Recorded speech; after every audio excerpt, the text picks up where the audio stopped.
260-an lebih ya, 263 jabatan fungsional.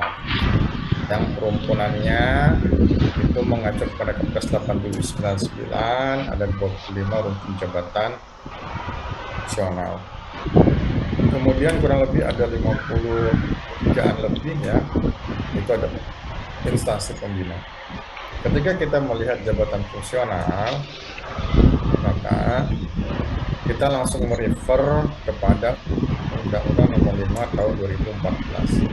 Di Undang-Undang Nomor 5 Tahun 2014, teman-teman bisa lihat bahwa jabatan pegawai negeri sipil itu dibagi menjadi 3 kelompok, yakni jabatan pimpinan tinggi, jabatan administrasi, dan jabatan fungsional. Jabatan fungsional ini memiliki karakteristik yang khusus, di mana untuk jabatan fungsional ini lebih kepada tugas pelaksanaan kegiatan teknis organisasi.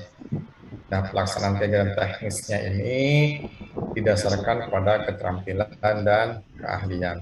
Oleh karena itu, untuk menjaga kualitas daripada jabatan fungsional, perlu dilakukan pembinaan jabatan fungsional. Nah, teman-teman mahasiswa, seperti yang mungkin teman-teman sudah diketahui, bahwa jabatan fungsional ini dibagi menjadi dua, yakni jabatan fungsional keterampilan dan jabatan fungsional keahlian. Nah, jabatan fungsional keterampilan dan keahlian ini masing-masing memiliki kasta yang digradasi berdasarkan kompetensinya. Untuk keterampilan bermula dari pemula, jenjang pemula, kemudian naik ke atas jenjang terampil, kemudian naik ke atas lagi jenjang mahir, dan paling tinggi adalah jenjang penyelia.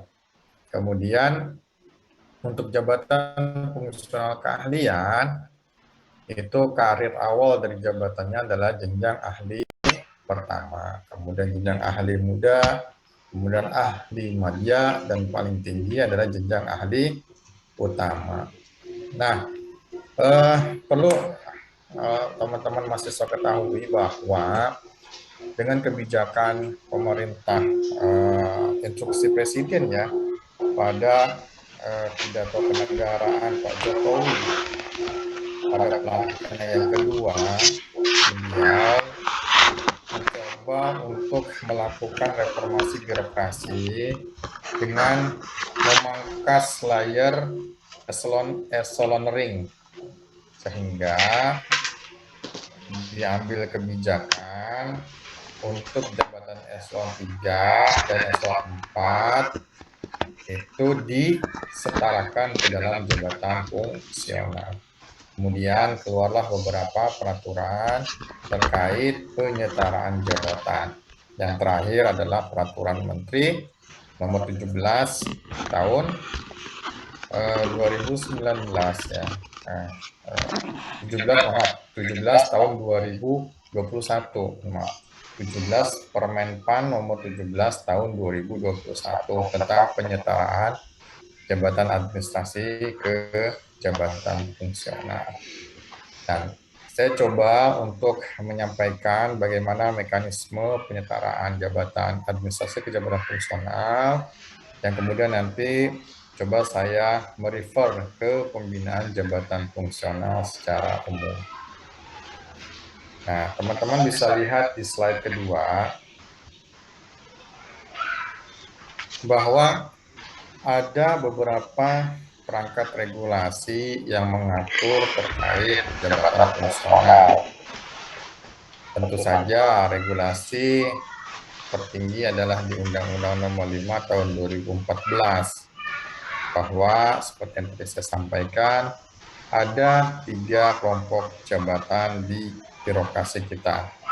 Kemudian PP Nomor 11 Tahun 2017 mencoba untuk menjelaskan bagaimana pengangkatan dalam jabatan fungsional, kemudian mekanisme pengangkatannya itu bagaimana, kemudian bagaimana menilai kinerja jabatan fungsional, kemudian siapa yang berwenang mengangkat jabatan pejabat fungsional, terus bagaimana kedudukan jabatan fungsional. Kemudian direvisi PP nomor 11 tahun 2017 oleh PP nomor 17 tahun 2021.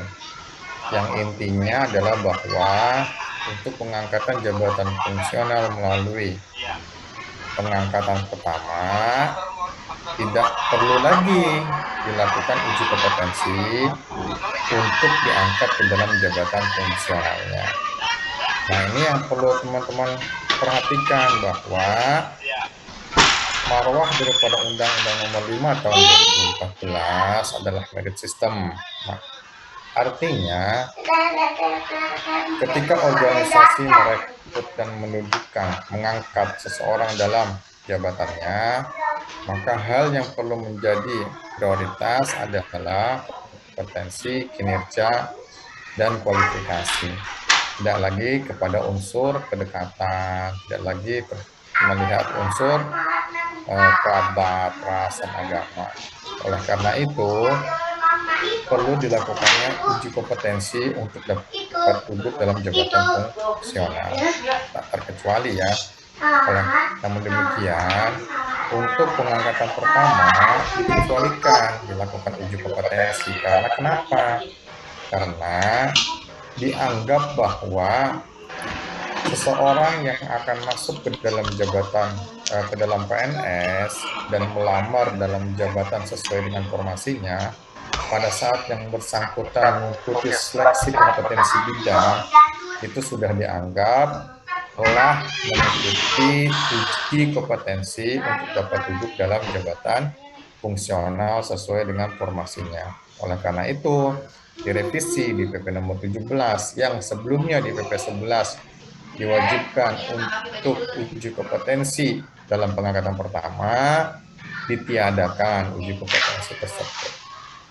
Nah, teman-teman perlu ketahui tindak lanjut daripada pengangkatan jabatan fungsional.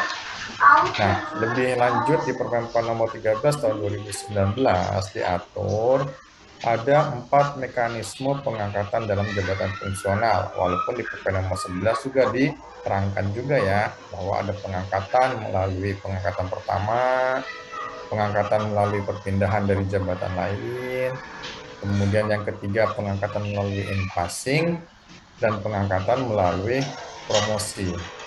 Nah, di Permen nomor 13 ini merupakan petunjuk teknis pelaksanaan daripada PP nomor 11. Nah, lebih ditegaskan lagi bahwa untuk uji kompetensi itu dikecualikan bagi jabatan fungsional untuk pengangkatan pertama sesuai dengan formasinya. Oleh karena itu, pengangkatannya tidak boleh melewati daripada satu tahun. Jadi seseorang yang telah diangkat, seseorang yang telah dilantik atau disumpahi ya menjadi PNS, maka segera diangkat sesuai dengan formasi jabatan fungsionalnya. Jadi cerita nih teman-teman mahasiswa. Jadi sebelum adanya Undang-Undang Nomor 5, khususnya Peraturan Pemerintah Nomor 17 tahun 2021, itu seseorang untuk dapat duduk dalam jabatan fungsional itu harus diklat dulu. Jadi ada menjadi momok bagi instansi pemerintah ketika untuk mengangkat jabatan fungsional itu harus diklat dulu. Nah, ketika harus diklat dulu ini terganjal dengan berbagai masalah. Ada biaya, ada waktu, ya kan. Kemudian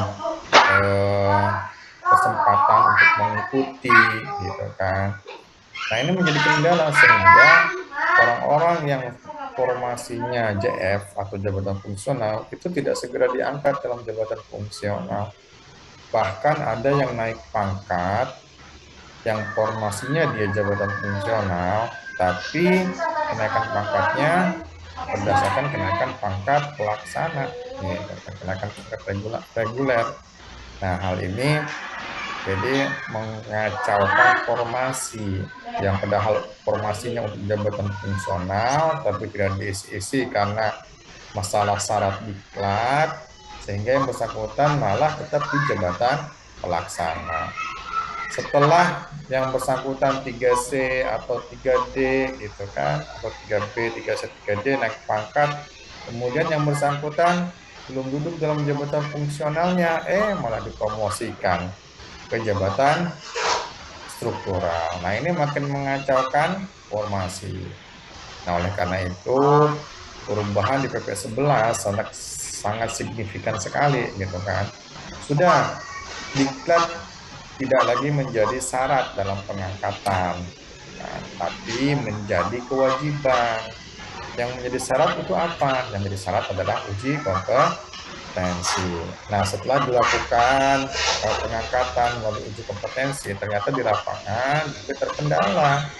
Karena kenapa? Karena instansi pembina itu tidak serta-merta langsung melakukan uji kompetensi terhadap PNS-PNS yang baru dilantik. Ya. Oleh karena itu dirubah tuh di PP nomor 17 tahun 2021.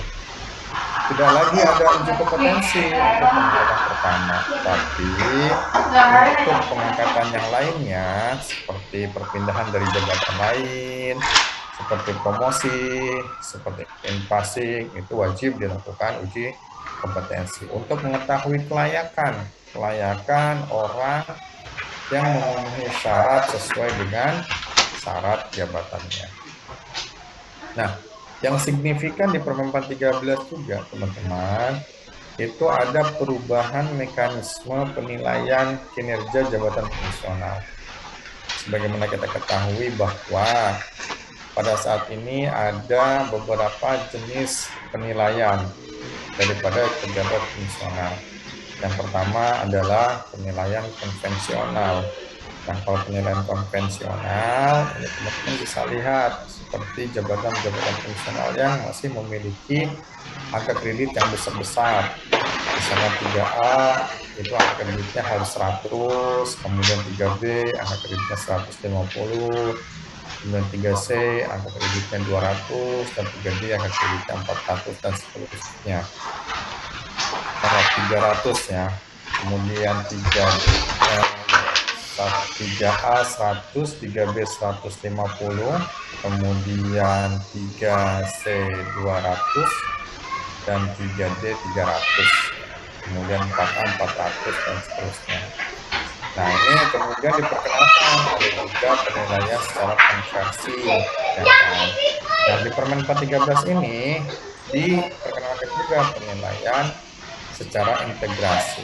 Penilaian integrasi itu adalah mencoba untuk mengintegrasikan tugas daripada pejabat fungsional dengan tugas dan fungsi unit organisasi.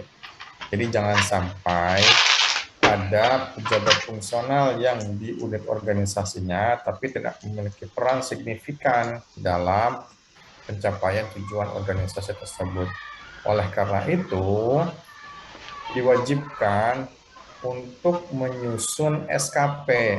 Nah, di Permenpan nomor 13 ini, butir-butir kegiatan para pejabat fungsional itu harus dituangkan dalam SKP, tidak lagi dituangkan dalam dupak ya. Jadi kalau misalkan pejabat fungsional yang masih penilaian konvensional, itu butir-butir angka kreditnya dituangkan dalam dupak.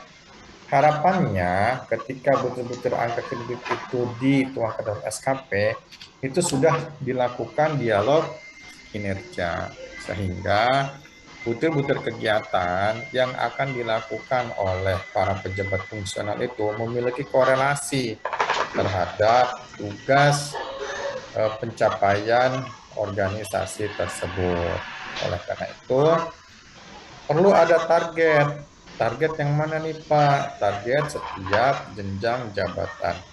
Jadi seseorang diangkat dalam jabatan fungsional, ahli pertama misalkan, golongannya 3A. Tiap tahunnya dia harus mengumpulkan target angka kredit minimal. Berapa Pak target angka kredit minimalnya? Yaitu 12,5. Nah, pada saat penilaian angka kredit yang dinilai dan ditetapkan itu tidak boleh melebihi 150% dari angka kredit minimal.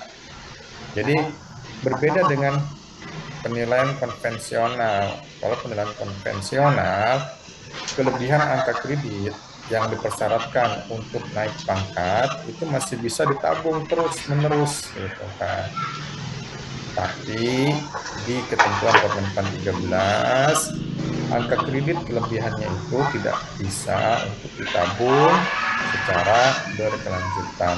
Ada syaratnya. Syaratnya kapan? Syaratnya adalah ketika kelebihan angka kredit untuk naik pangkat setingkat lebih tinggi, maka kelebihan angka kreditnya masih bisa dihitung, dipergunakan, manakala kenaikan pangkatnya masih dalam satu jenjang jabatan. Contohnya, tadi saya bilang, ahli pertama 3A tiap tahun mengumpulkan angka kredit 12,5. Maka ketika 4 tahun, dia mengumpulkan angka kredit 50.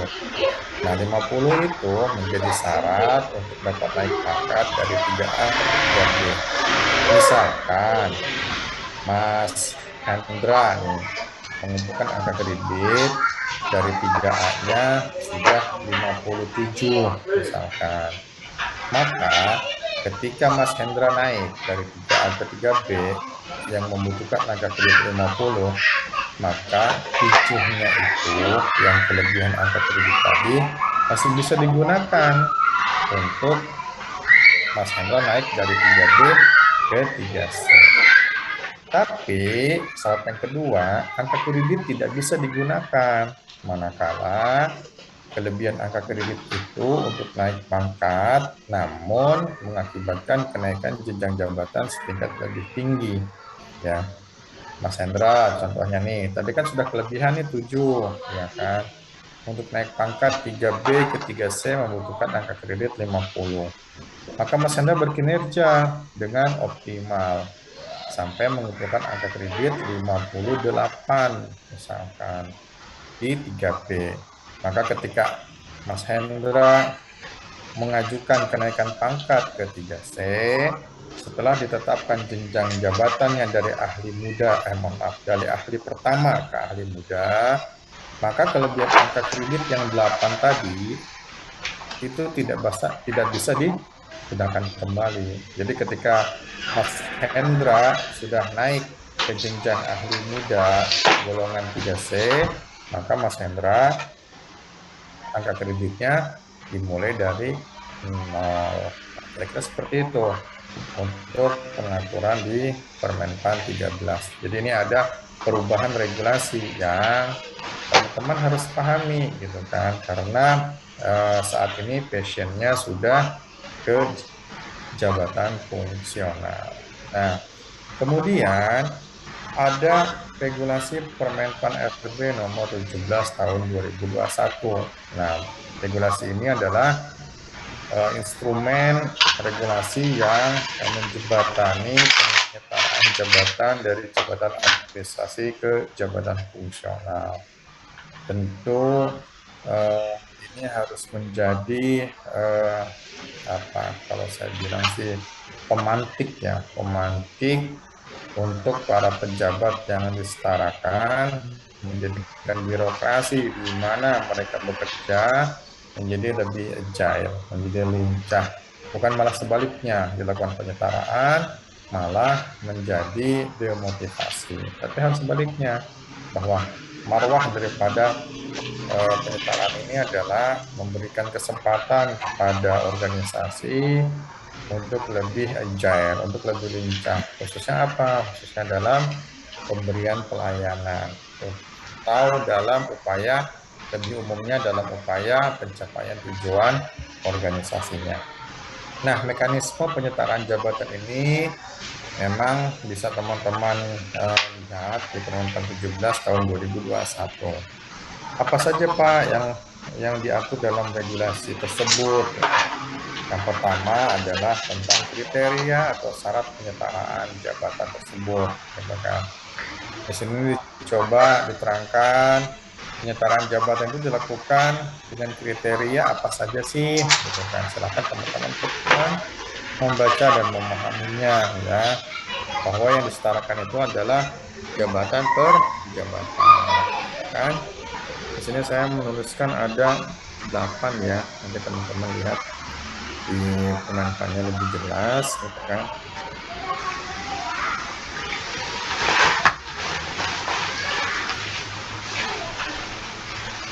Nah, ini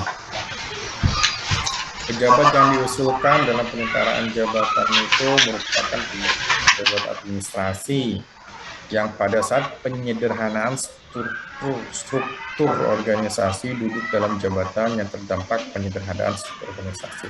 Jadi sebelum dilakukan penyetaraan organisasi itu harus sebelum dilakukan penyetaraan jabatan itu harus dilakukan strukturisasi organisasi atau penyederhanaan organisasi terlebih dahulu, gitu kan. Jadi jangan sampai ketika dilakukan penyetaraan jabatan yang sudah dilakukan penyetaraan itu masih ada kotaknya, gitu. Nah, harus dilakukan perubahan struktur organisasi. Setelah dilakukan struktur organisasi, kemudian lakukan penyetaraan untuk disesuaikan terhadap organisasi yang baru. Kemudian tugas dan fungsi jabatan administrasi berkaitan dengan pelayanan teknis fungsional. Jadi ini harus dipilih ya kan. Jangan sampai ada ketika dilakukan penyetaraan jabatan administrasi ke jabatan fungsional itu tidak memperhatikan tugas jabatan tersebut, sehingga pada saat penyetaraan malah disetarakan ke jabatan fungsional yang tugas jabatannya memiliki kontradiksi atau malah tidak nyambung, gitu kan. Harus dilihat kira-kira jabatan administrasi ini jika disetarakan ke jabatan fungsional yang nyambung, yang selinier, gitu kan, yang masih beririsan, ini jabatan fungsional yang mana, gitu kan. Jangan sampai misalkan ada pejabat keuangan, gitu kan, disetarakannya malah ke perangkat komputer misalkan. Itu kan nggak nyambung kan, nggak ada korelasinya. Misalkan pengelola kepegawaian, disetarakan kemana? Ke analis kepegawaian. Itu yang bagus kan, yang nyambung, gitu kan. Sehingga ketika dilakukan penyetaraan dalam jabatan, yang bersangkutan yang pertama bisa mengumpulkan angka kreditnya. Yang kedua, juga yang bersangkutan bisa bekerja dengan baik pada saat disetarakan ke dalam jabatan fungsional tersebut. Kemudian yang ketiga, tugas dan fungsi jabatan dapat dilaksanakan oleh pejabat fungsional. Nah, ini juga berkaitan dengan di mana jabatan fungsional itu akan disetarakan. Jadi jangan sampai tadi ada unit organisasi X disetarakan ke jabatan fungsional Y, sehingga jabatan fungsional itu malah setelah dilakukan penyetaraan malah tidak dapat berkinerja dengan baik karena tidak ada angka kredit yang dapat dikumpulkan atau tidak ada tugas jabatan yang berkorelasi terhadap unit kerjanya, gitu kan. Nah, ini yang harus dihindarkan. Kemudian jabatan yang berbasis keahlian dan keterampilan tertentu, gitu kan. Jadi memang marwahnya adalah jabatan fungsional ini jabatan yang memiliki secara teknis itu keahlian dan keterampilan dalam penyelesaian tugasnya. Contohnya seorang dokter, tentu dia untuk dapat menjadi ahli dokter, gitu kan, dia harus memiliki keahlian dalam bidang kedokteran, gitu kan. Begitu juga bidang nurse, gitu kan. Maruahnya seperti itu. Ketika seorang diangkat dan menjadi analis kepegawaian, berarti yang bersangkutan harus sudah memiliki kompetensi di bidang manajemen SDM, gitu. Sehingga dalam eksekusi tugas betul-betul kegiatan tersebut yang bersangkutan sudah fit dalam melaksanakan tugas jabatan, sehingga output yang diharapkan oleh organisasi dapat dilaksanakan dengan baik. Nah, penyetaraan jabatan dilakukan juga dengan syarat-syarat sebagai berikut, gitu kan. Yang pertama adalah PNS yang masih menjalankan tugas dalam jabatan administrasi, gitu kan. Kemudian memiliki ijazah sesuai dengan syarat minimal kualifikasi. Nah, ini mencoba untuk tetap istiqomah dalam pelaksanaan merit system. Jadi walaupun dilakukan penyetaraan jabatan, tapi marwah daripada pelaksanaan merit system harus dijaga. Walaupun disetarakan, tetap dong harus memenuhi syarat minimal kualifikasi pendidikan CF tersebut. Jadi karena di lapangan masih ada pejabat administrasi yang diangkat belum memiliki syarat minimal kualifikasi pendidikan di jabatan fungsionalnya. Oleh karena itu, di ketentuannya bagi yang belum sesuai kualifikasi pendidikannya wajib untuk menyesuaikan kualifikasi pendidikan tersebut. Kemudian memiliki kesesuaian tugas, fungsi, pengalaman, atau pernah melaksanakan tugas pada jabatan fungsional tersebut. Nah, inilah proses kehati-hatian dalam melakukan penyetaraan jabatan. Jadi marwahnya dilakukan penyetaraan jabatan itu memang masih marwah dalam koridor pelaksanaan tugas yang bisa dilakukan pada saat penyetaraan, jadi tidak marwah daripada pelaksanaan merit system. Nah, ini PNS yang disetarakan yang belum memiliki syarat minimal kualifikasi yang tadi saya sudah sampaikan ya, bahwa yang bersangkutan sebelum disetarakan itu seyogyanya harus uji kompetensi dulu gitu kan. Misalkan ada pejabat pengawas yang masih SMA disetarakan ke jabatan fungsional ahli muda. Nah, syaratnya adalah kualifikasi S1. Nah, untuk bisa mengetahui kapasitas PNS tersebut, maka dilakukan uji kompetensi. Setelah dia duduk, maka dia harus memenuhi kualifikasi pendidikan yang dipersyaratkan dalam jabatan tersebut yang diberikan waktu selama 4 tahun. Karena kalau misalkan tidak dapat mengikuti dalam uji kompetensi, gitu kan, dialihkan ke jabatan fungsional. Begitu juga yang tidak memenuhi kualifikasi pendidikannya. Nah, ini beberapa jabatan yang disetarakan ya, jabatan administratif disetarakan ke jabatan fungsional ahli media ya, dan pengawas, ke jabatan fungsional ahli muda, dan pejabat fungsional pelaksana, pejabat pelaksana yang menduduki pejabat eselon 5 itu disetarakan ke jenjang jabatan fungsional ahli pertama. Nah, teman-teman harus mengetahui juga bahwa pada saat seseorang dilakukan penyetaraan di dalam jabatan fungsional, itu pada saat diangkat dalam jabatan fungsional tersebut, dilantik dalam jabatan tersebut sudah didapatkan angka kredit. Nah, ini yang kredit K ini yang konvensional ya, yang saya bilang tadi, angka kreditnya besar. Sedangkan yang I ini adalah penilaian angka kredit secara integrasi dan secara konversi. Ambil contoh, misalkan Mbak Husnia misalkan beliau adalah pejabat pengawas golongan misalkan 3C, kan, disetarakan ke jabatan fungsional analis kepegawaian. Maka Mbak Husnia harus tahu sebagai pengawal kepegawaian misalkan kalau pegawainya siapa nih, pegawainya misalkan Mas Hendra. Mas Hendra sebagai pengawal kepegawaian harus tahu kepegawaian itu dia penilaiannya konvensional, integrasi, atau konversi gitu kan. Oh, ternyata analis kepegawaian itu adalah konvensional, bahkan kreditnya yang besar-besar. Maka Mbak Husnia ketika dia sebelumnya pejabat pengawas golongan 3C, maka disetarakan ke jabatan fungsional analis kepegawaian ahli muda ya. Jangan ahli media, karena penyetaraannya kalau pengawas ke ahli muda. Lalu angka kreditnya berapa? Nah, angka kreditnya ini dilihat dari masa kepangkatannya. Terusnya masa kepangkatannya berapa tahun di 3C? Oh, ternyata itu baru 2 tahun di 3C. Maka diambillah garis lurus. Berarti dengan golongan 3C ahli muda dengan pangkat 2 tahun, itu angka kreditnya adalah sebesar berapa nih? 3C 2 tahun.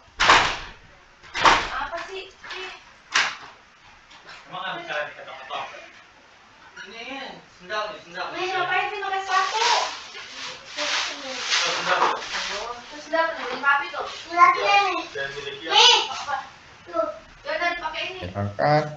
penilaian integrasi, ternyata golongannya sudah 3D, misalkan Ahmad Rozak ini dia di 3D-nya baru 2 tahun, berarti dia disetarakan dari pengawas ke ahli muda golongan 3D 2 tahun dengan integrasi. Angka kreditnya adalah sebesar 100, tidak lagi angka kreditnya sebesar 250, maka angka kreditnya sebesar 100. Nah, kira-kira seperti itu ya teman-teman, mana yang dimaksud dengan penilaian konvensional dan mana yang dengan penilaian konvensi atau integrasi. Jadi jumlah angka kredit yang ditetapkan pun pasti akan berbeda. Jadi tidak boleh tuh, wah mau konvensional mau integrasi gue samain aja integrasi, nggak boleh. Ya konvensional ditetapkan dengan kredit konvensional, integrasi ataupun konversi ditetapkan dengan angka kredit sesuai dengan ketentuannya. Nah, ini langkah-langkah penyetaraan ya, bahwa harus dilakukan identifikasi, kemudian ada pemetaan jabatan dan pejabat administrasi, jangan sampai kemudian ada yang dirugikan, gitu kan. Kemudian ada pemetaan jabatan fungsional, sehingga tadi poin yang ketiga tadi kan, sehingga ketika disetarakan dalam jabatan fungsional, pejabat fungsional itu dapat melakukan tugasnya. Kemudian ada pemetaan dan penghitungan penghasilan. Nah, ini amanat Bapak Presiden itu jangan sampai dilakukan penyetaraan jabatan administrasi ke jabatan fungsional itu ada yang dirugikan, tapi harus memperhatikan penghasilan pejabat yang terdampak penyetaraan. Nah, selama ini memang tidak dilakukan kelebihan, tidak dilakukan kenaikan ataupun pengurangan penghasilan, tapi masih sama ya, sesuai dengan penghasilan sebelum dilakukan penyetaraan. Ini kita masih nunggu ketentuannya sampai kapan, gitu kan? Karena ada juga yang pejabat fungsional itu terjadi kenaikan, ada juga yang terjadi penurunan. Nah, ini yang kita tunggu regulasi lebih lanjut. Nah, ini tentu adalah beberapa kendala dalam penyetaraan jabatan ya.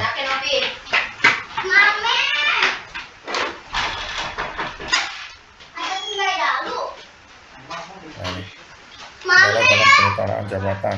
Tentu ini yang menjadi kendala-kendala ini bisa dijadikan bahan untuk teman-teman yang mengambil bahan terkait penyetaraan jabatan. Nah, nanti teman-teman yang lain mengambil bahannya yang lain selain daripada penyetaraan jabatan, silahkan ya. Nanti kemudian dianalisis berdasarkan literasi-literasi yang ada, kemudian nanti diambil kesimpulan dan sarannya sih sebenarnya di sini juga sudah ada ya. Jadi tinggal meramu aja nih Mas Hanil nih dengan kata-kata yang lebih apa ya, yang lebih baik sesuai dengan literasi yang Mas Hanil kumpulkan. Ini ada tuh langkah-langkah yang perlu dilakukan oleh instansi ya kan, dengan ketemunya kendala nih ada 5 paling tidak gitu kan. Lalu langkah instansi perlu seperti apa gitu kan. Ada penataan formasi itu seperti apa gitu kan, menyusun dan memutakhirkan. Ini sedikit lengkap ini. Nanti tinggal diramu ya, ada Mas Hanil atau Mas teman-teman yang lainnya. Nanti bahannya saya share. Nah, kemudian ini ke depan nih, setelah para pejabat administrasi tersebut dilakukan penyetaraan gitu kan, apakah akhir dari karir yang bersangkutan gitu? Tentu tidak. Organisasi bertanggung jawab sepenuhnya terhadap karir para pejabat yang ada di organisasinya, sebagaimana amanat daripada Undang-Undang Nomor 5 Tahun 2014 dan Permenpan Nomor 22 Tahun 2021 serta Peraturan BKN Nomor 28 Tahun 2020 gitu kan. Dipikirkan karir jabatannya gitu kan, bahwa ada loh keuntungannya gitu kan. Pengangkatan penyetaraan dalam jabatan administratif jabatan fungsional ini ada kelebihannya. Yang pertama, dia tidak melihat usia dalam penyetaraannya. Yang kedua, dia tidak dilakukan uji kompetensi, ya kan. Berbeda dengan tadi yang saya sampaikan, gitu kan, untuk perpindahan dari jabatan, untuk penyesuaian dan in-passing gitu kan, promosi gitu kan. Untuk diangkat dalam jabatan pengusahaan itu harus uji kompetensi sebagian marwah daripada merit system. Nah, ini enaknya pada penyataan itu tidak perlu dilakukan uji kompetensi. Kemudian peran dalam JF ini masih ada koordinator dan subkoordinator gitu kan, yang diberikan angka kredit bonus sebesar 25% dan masih dimungkinkan untuk naik pangkat setingkat lebih tinggi dalam hal masih dalam jenjang masih di bawah golongannya, masih di bawah jenjang jabatannya. Contoh misalkan tadi tuh Mas Hendra tadi ya contohnya ya, dia pengawas golongan 3C gitu kan, setarakan ke JF ahli muda. Mas Hendra masih berhak untuk naik ke 3D gitu kan, dengan mengumpulkan angka kredit. Kemudian kesempatan kenaikan jabatan dan atau pangkat. Nah, ternyata Mas Hendra ini sudah naik pangkat nih ke 3D gitu kan. Dimungkinkan juga ketika Mas Hendra memenuhi angka kredit untuk naik pangkat ke 4A dan naik jenjang jabatan ke ahli media, why not? Silahkan saja. Gitu. Sepanjang memang memiliki kinerja yang baik, sepanjang memiliki kompetensi yang layak, yang memenuhi syarat untuk duduk dalam jenjang jabatan ahli media, yakni dengan mengikuti dan lulus uji kompetensi. Kemudian BUP-nya lebih panjang tentu, Mas Hendra. Tadi sebelumnya pengawas yang BUP-nya hanya 58. Ketika Mas Hendra naik jenjang jabatan ke media, gitu kan, BUP-nya malah nambah 2 tahun ya, Mas Hendra ya, dari 58 kemudian menjadi 60 tahun. Gitu kan, alhamdulillah 2 tahun nambah gitu kan. Ya, ternyata Mas Hendra berkinerja juga sampai naik ke jenjang ahli utama gitu kan. BUP-nya nambah lagi dari 60 ke 65 ya, keluar daripada PNS 65 tahun dah tua banget ya Mas Hendra ya. Udah tinggal apa nih mikirin agamanya kapan nih gitu kan. Kerja terus gitu kan. Pilihan ya, silakan.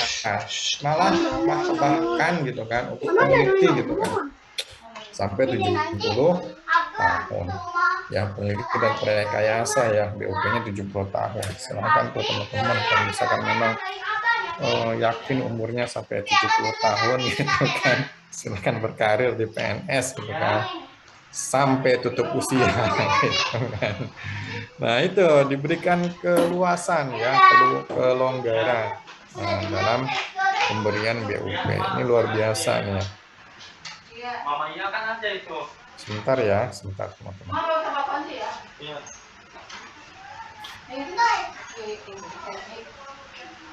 Pakai masker, pakai masker. Oh, binatang. Nanti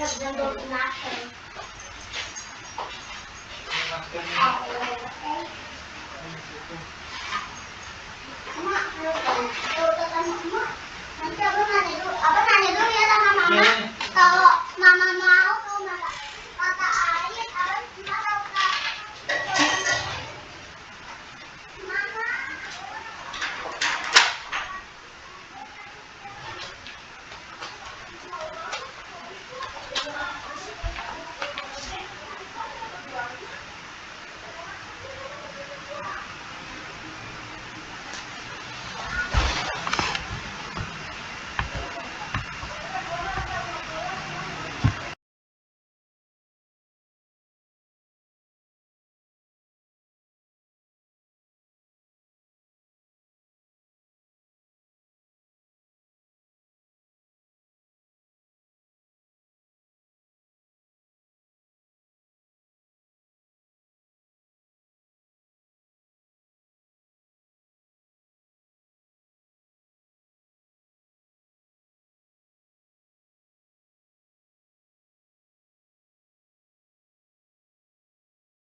Baik teman-teman semua,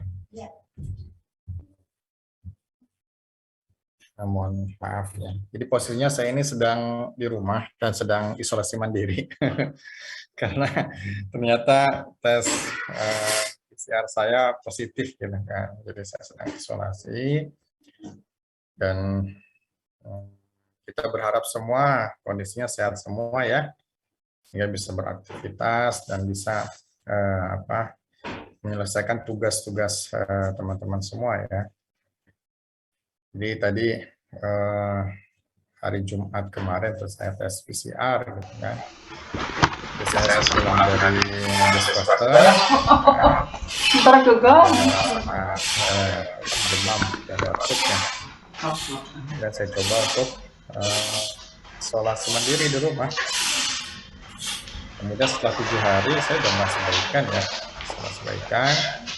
Kemudian saya masuk ke kantor, terus coba tes PCR gitu kan, dengan PD ya, ada apa-apa gitu kan, udah sembuh gitu kan, sakitnya ternyata hasilnya positif. Jadi lanjut isolasi mandiri gitu kan. Jadi isolasi mandiri ya. Saya coba ini ya di teman-teman di Kemenkes itu ada ini ada link untuk konsultasi dokter, gitu kan, konsultasi dokter. Terus nanti dari dokternya itu diresepkan obat gitu kan, diantar obatnya ke mana, ke rumah gitu kan. Terus juga dari kantor ya, dari kantor BKN gitu kan. Karena kalau dari kantor BKN itu nunggu jam kerja. Nah ditanya juga keluhannya apa, terus dikasih obat juga, terus kemudian diberi bingkisan juga. Dan ada bingkisan apa ini? Ada bingkisan minyak. Kebetulan minyak kan lagi jarang ya. Jadi ya alhamdulillah. Minyak, susu gitu kan. Kemarin juga teman-teman juga ada yang ngirimin paket juga gitu kan, kirimin paket gitu kan. Ya alhamdulillah lah. Jadi banyak stok susu beruang gitu. Ya kan alhamdulillah.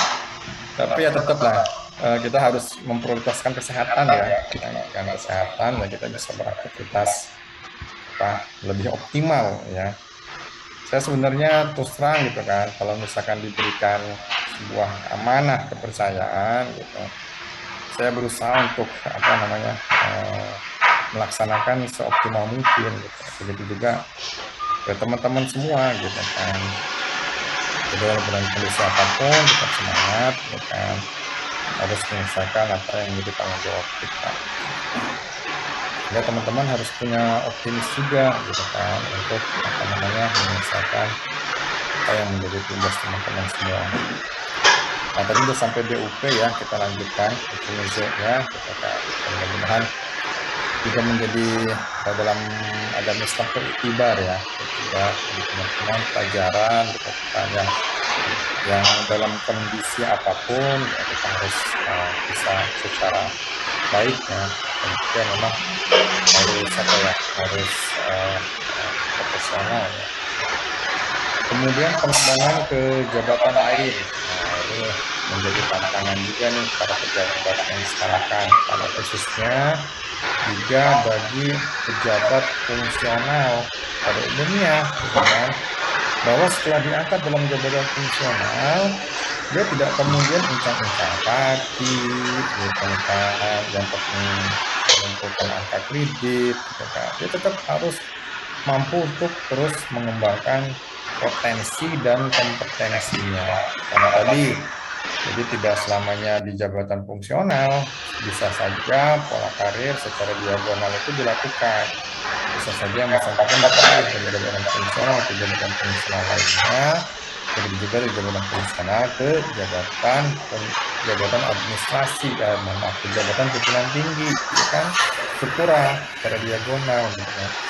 Sehingga kita mampu mengembangkan potensinya dan kompetensinya gitu. Tidak menutup kemungkinan pejabat fungsional ini mampu untuk berkarir secara baik. Nah ini kesetaraan penghasilan nih sama penghasilan juga ini yang kemudian ini kita masih menunggu ya, menunggu regulasi yang memayungi gitu kan. Sampai dengan kapan nih penyetaan penghasilan pejabat administrasi ke jabatan fungsional berlanjut gitu kan. Karena memang ada beberapa pejabat fungsional yang seharusnya setelah disetarakan itu penghasilannya naik, ada juga yang turun gitu. Nah, ini intervensinya seperti apa? Nah, contohnya seperti saya gitu. Nah, saya juga termasuk eh, apa yang terdampak terhadap penyetaraan jabatan gitu. Kita ceritakan bahwa di Direktorat Jenderal ASN ini yang tidak disetarakan hanya JPT dan TU-nya saja gitu kan. Selebihnya ya disetarakan. Nah, ini kalau misalkan kita melihat ke apa tunjangan jabatan, nah, kita kan harus tahu nih tunjangan jabatan fungsional itu ternyata lebih tinggi daripada tunjangan jabatan strukturalnya. Tapi aneh juga ya, kenapa duduk di jabatan struktural itu masih apa namanya diminati gitu ya, ketimbang duduk dalam jabatan fungsional. Malah tunjangannya bisa lebih tinggi. Kecuali memang tunjangan kinerjanya, nah, tunjangan kinerja itu kan berbeda. Gitu. Ada yang lebih tinggi, ada juga yang sama. Nah, teman-teman selanjutnya tentu bagi yang pejabat fungsional maupun pejabat yang setarakan jabatannya perlu mereka perlu dipikirkan ya pengembangan karirnya, naik pangkatnya seperti apa gitu kan, naik jabatannya seperti apa, pengembangan karirnya seperti apa gitu, pengembangan kompetensinya seperti apa. Dan di Permen 417 ini diatur juga gitu kan bahwa pejabat administrasi yang disetarakan ke jabatan fungsional masih dimungkinkan untuk naik pangkat, masih dimungkinkan terkait jenjang jabatan sepanjang memenuhi persyaratan-persyaratan yang telah ditetapkan dalam ketentuan peraturan perundang-undangan. Untuk poin 1, 2, 3, 4, 5, teman-teman silahkan dibaca saja ya. Nanti kemudian juga diperdalam di Permenpan 17-nya. Ini ada tugas koordinator dan koordinator. Nah, teman-teman juga perlu update informasi terkait peraturan perundang-undangan yang saat ini sudah diundangkan. Salah satunya adalah Permenpan nomor 6 sebagai pengganti daripada Permenpan nomor 8 tahun 2021 terkait tentang penilaian kinerja ASN. Begitu juga keluarnya Permenpan nomor 7 tahun 2022, yakni tindak lanjut daripada birokrasi reformasi, khususnya penyetaraan jabatan. Jadi dalam mekanisme kerja, ya mekanisme kerja itu dilakukan penyesuaian struktur organisasi, kemudian dilakukan penyetaraan jabatan, kemudian ada penyesuaian sistem kerja. Nah, di Permen 47 nomor 2 nomor 7 nomor 7 tahun 2022 mulai ini mulai panas. Permenpan nomor 7 tahun 2022 gitu kan. Nah, ini mencabut Permenpan nomor 17 tahun 2021 khususnya ini tentang tugas koordinator dan subkoordinator. Kan sudah tidak ada lagi. Sekarang ada perubahan mekanisme kerja yang harus disesuaikan. Jadi semua itu sekarang sudah jabatan fungsional murni. Nah, sekarang kita lari ke jabatan fungsional murni gitu kan. Nah, ini menarik sekali nih ya teman-teman, nanti makanya tolong dibaca, tolong dikupas tuntas Permenpan nomor 8 tahun 2022 sebagai pengganti daripada Permenpan nomor 8 tahun 2021. Ini informasinya pejabat fungsional dalam kinerjanya itu sudah tidak melihat lagi angka kredit. Nah, ini kan itu bertentangan ya dengan penjelasan saya tadi ya.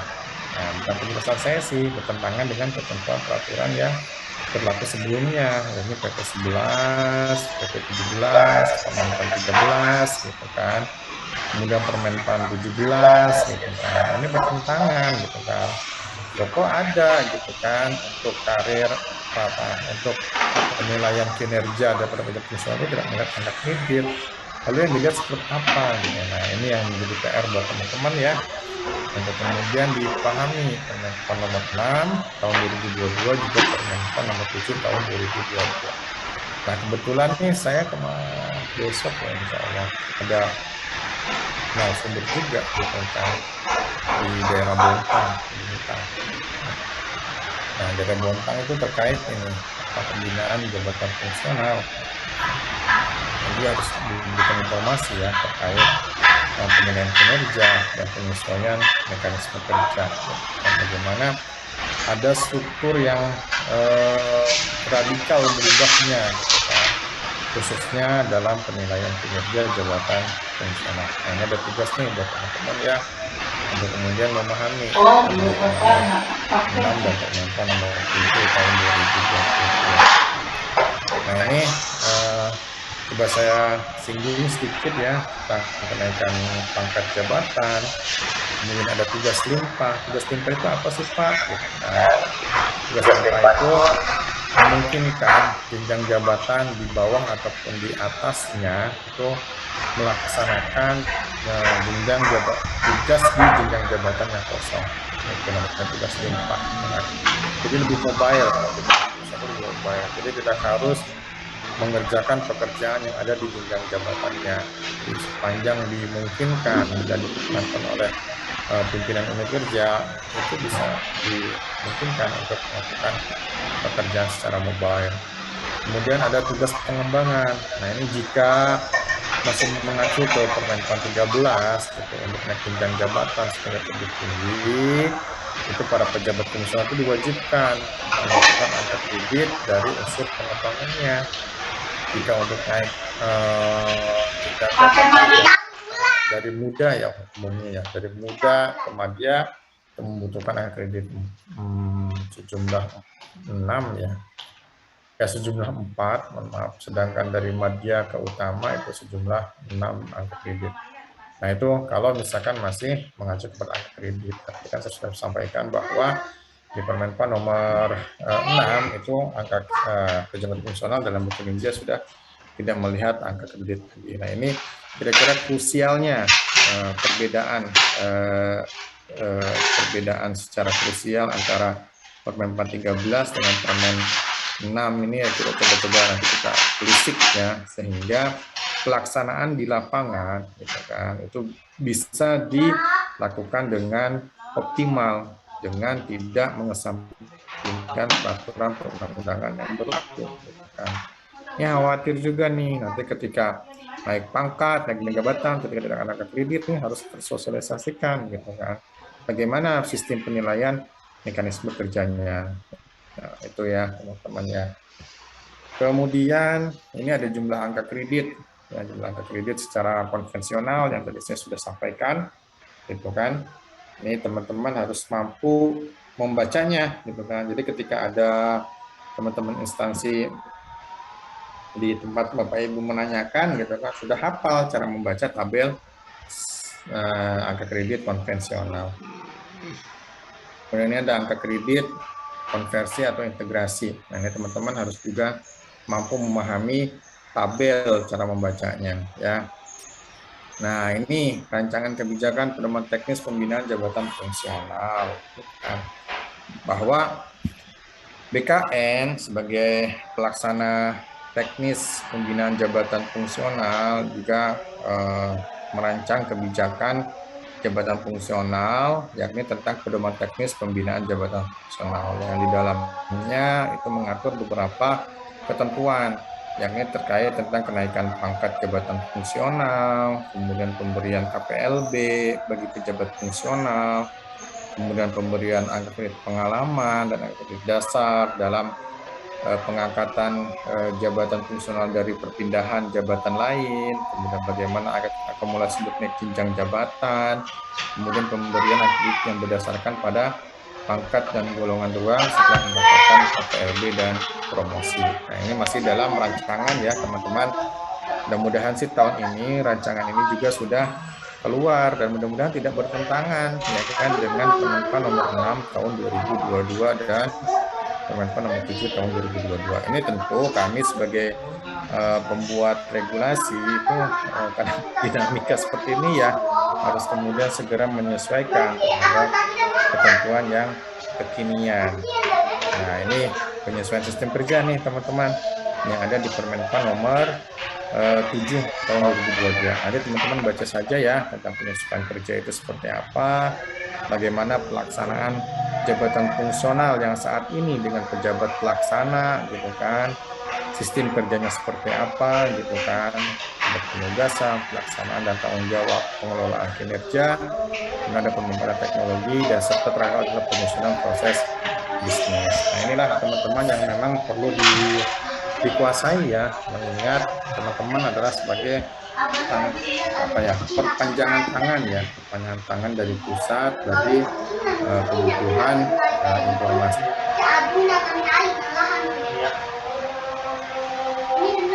mengenai manajemen ketika saat ini bertugas.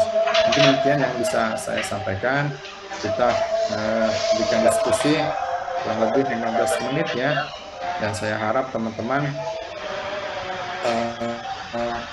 memahami dan mengambil langkah untuk kemudian segera menyusun laporan.